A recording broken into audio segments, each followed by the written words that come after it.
بسم اللہ الرحمن الرحیم۔ السلام علیکم۔ مرزا محمد مبشر بیگ آپ کی خدمت میں حاضر ہے۔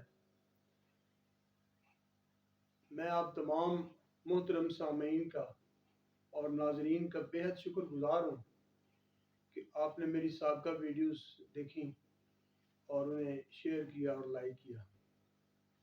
آج جو میں آپ کے سامنے ایک اقتباس پیش کرنے والا ہوں وہ میری پسندیدہ کتاب تلاش سے ہے، تو غور فرمائیے گا۔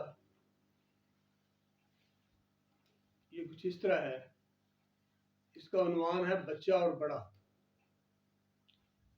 صاحبو، ہم سب کے اندر ایک بچہ ہے، معصوم بچہ جو ارد گرد کی چیزوں کو دیکھتا ہے اور حیران ہوتا ہے کہ یہ کیا ہے، کیسے ہے، کیوں ہے۔ یہ دنیا دراصل ایک ونڈر لینڈ ہے۔ دنیا میں جتنا علم بھی حاصل ہوا ہے سب اس بچے کی وجہ سے ہوا ہے، جو گرد و پیش کو سرسری نظر سے نہیں بلکہ حیرت سے دیکھتا ہے۔ پھر ہمارے اندر ایک بڑا بھی ہے جو سمجھتا ہے کہ میں سب سمجھتا ہوں۔ اس میں حیرت کا جذبہ مفقود ہے۔ یہ بڑا اس بچے کو ڈانٹ ڈپٹ کرتا رہتا ہے، تو خواہ مخواہ حیران ہو رہا ہے، بھئی یہ تو پتہ ہے، اور یہ پھول ہے اور یہ مٹی کا ذرہ ہے، اس میں حیرت کی کیا بات ہے۔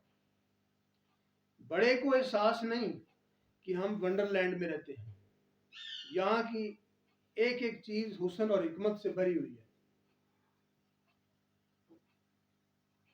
قرآن مجید میں اللہ فرماتے ہیں گرد و پیش کو اس بچے کی آنکھ سے دیکھا کرو، پھر دیکھو تمہیں کیا کیا نظر آتا ہے۔ اگر اس بڑے کی نظر سے دیکھو گے تو کچھ سپاٹ نظر آئے گا۔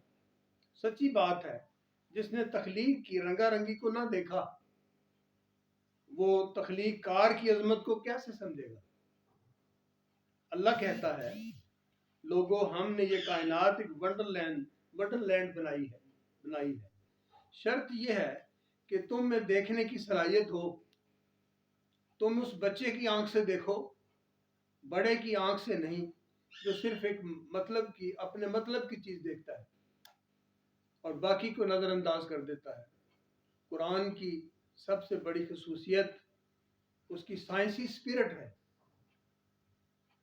اس کا انداز تحکمانہ نہیں، اس میں رواداری ہے، عقل و فکر کی تلقین ہے۔ آپ کی سماعت کا شکریہ۔ اب یہ گزارش یہ ہے کہ میں آپ کی حوصلہ افزائی کی وجہ سے میں آپ کے سامنے حاضر ہوتا رہوں گا بشرط زندگی، تو آپ مجھے لائک بھی کریں، مہربانی فرما کے شیئر بھی کریں، اور میرا چینل مرزا محمد مبشر بیگ کو آپ سبسکرائب کر دیا کریں۔